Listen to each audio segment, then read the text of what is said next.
পায়েল সোম কিচেনে আপনাদের সকলকেই স্বাগত। আজকে আমি আপনাদের সাথে শেয়ার করব কিভাবে মুগ ডাল দিয়ে ঝিঙে রেসিপি তৈরি করবেন। মুগ ডাল দিয়ে আর ঝিঙে আলু দিয়ে কিভাবে তরকারি তৈরি করবেন সেই রেসিপিটাই শেয়ার করব। চলুন তাহলে ভিডিওটি শুরু করা যাক। আমি কিভাবে তৈরি করছি ঝিঙে দিয়ে মুগ ডালের রেসিপি বা মুগ ডাল দিয়ে ঝিঙের রেসিপি।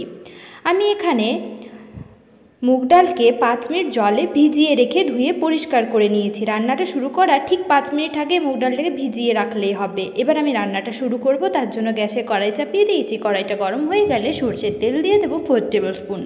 তেলটা গরম হয়ে গেলে এর মধ্যে আমি দিয়ে দেব আলু। দুটো মিডিয়াম সাইজের আলুকে একটু পাতলা পাতলা করে কেটে রেখেছি যাতে তাড়াতাড়ি সেদ্ধ হয়ে যায়। আপনারা চাইলে ডুমো করেও কাটতে পারেন, তাছাড়া এই আলুটা অপশনাল, আপনারা চাইলে আলুর পরিবর্তে শুধু ঝিঙে দিয়েও করতে পারেন। এবার আলুটাকে মিডিয়াম ফ্লেমে প্রায় 5 মিনিট ধরে ভেজে নেব। যখনই দেখবেন আলুটা থেকে খুব সুন্দর লাল রঙের কালার চলে এসেছে, বুঝবেন আলুটা ভাজা হয়ে গিয়েছে।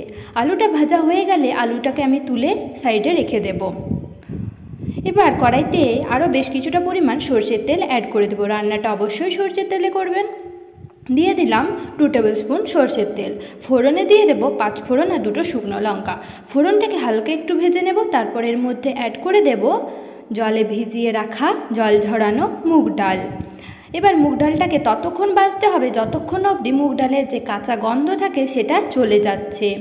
মুগ ডালের কাঁচা গন্ধটা চলে যাওয়া অবধি অপেক্ষা করব। তারপর আমি এর মধ্যে ঝিঙে অ্যাড করে দেবো। দুটো মিডিয়াম সাইজের ঝিঙেকে একটু লম্বা লম্বা করে খোসা ছাড়িয়ে একটু মোটা মোটা করে কেটে রেখেছি। এবার ঝিঙে আর মুগ ডালটাকে খুব ভালো মতো করে ভেজে নিতে হবে প্রায় 3 মিনিট ধরে, ফ্লেমটাকে মিডিয়ামে রেখে। এবার এর মধ্যে অ্যাড করে দেব স্বাদ মতো নুন আর হলুদ গুঁড়ো 1/4 টিস্পুন। তারপর ঝিঙে আর মুগ ডালটাকে একটু ভালো করে ভেজে নিতে হবে। ঝিঙেটা একটু কালার চলে আসা অবধি অপেক্ষা করব। তারপর থেতো করে রাখা আদা বাটা আমি এর মধ্যে দিয়ে দেব। আপনারা যে আদা বাটাও দিতে পারেন কিংবা থেতো আদাও দিতে পারেন। প্রায় 5 মিনিট আবারও ভাজতে থাকবো। ফিরে আসছি 5 মিনিট পর। ফ্লেমটাকে মিডিয়ামে রেখে পুরো রান্নাটা মিডিয়াম ফ্লেমেই করতে হবে। ঝিঙেটাকে আবার একটু ভালো করে ভেজে নিতে হবে যতক্ষণ অবধি ঝিঙেটা হালকা একটু গলে আসছে। এবার আমি এর মধ্যে অ্যাড করে দেব ভেজে রাখা আলু। এবার আলু ঝিঙে মুগ ডালটাকে আবারও ভালো করে ভেজে নেব।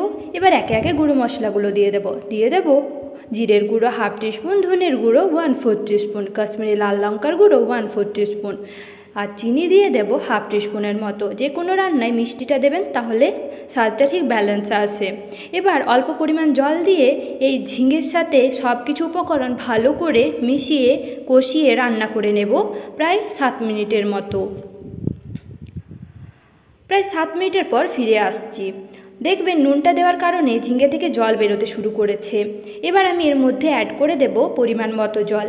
1 কাপ জল দিয়ে ঢাকা দিয়ে হতে দেব 10 মিনিট, ফ্লেমটাকে মিডিয়ামে রেখে। আর 2টো কাঁচা লঙ্কা দিয়ে দেব।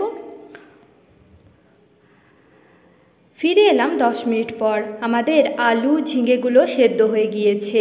রান্নাটা একটু মাখো মাখো করবো, তাই জলের পরিমাণটা একটু ঝোলঝোলই থাকবে। এবার কিছু আলু আমি ভেঙে দিচ্ছি যাতে রান্নাটার সাথে ভালোভাবে মিশে যায়। আর আলুগুলো দেখুন পুরোপুরি সেদ্ধ হয়ে গিয়েছে। আর আমি এখানে যে কাঁচা লঙ্কাটা ব্যবহার করলাম সেগুলো আপনারা ঝালটাকে কমিয়ে বা বাড়িয়েও নিতে পারেন। কিছু আলু ভেঙে দেওয়ার পর রান্নাটা বেশ মাখো মাখো হয়ে গিয়েছে। এবার আমি এর মধ্যে অ্যাড করে দেবো গরম মশলার গুঁড়ো 1/2 টিস্পুন। তারপর হালকা একটু নাড়াচাড়া করে ঢাকা দিয়ে স্ট্যান্ডিং টাইমে রেখে দেবো 5 মিনিট। তারপর 5 মিনিট পর গরম ভাতের সাথে পরিবেশন করুন মুগ ডাল দিয়ে ঝিঙের তরকারি। ভিডিওটি ভালো হয়ে থাকলে অবশ্যই লাইক শেয়ার কমেন্ট করতে ভুলবেন না। আর আমার চ্যানেলে নতুন হয়ে থাকলে অবশ্যই আমার চ্যানেলটি সাবস্ক্রাইব করে পাশে থাকা বেল আইকন প্রেস করতে একদমই ভুলবেন না, যাতে সবার আগে নোটিফিকেশন আপনাদের মোবাইলে চলে যায়। ধন্যবাদ।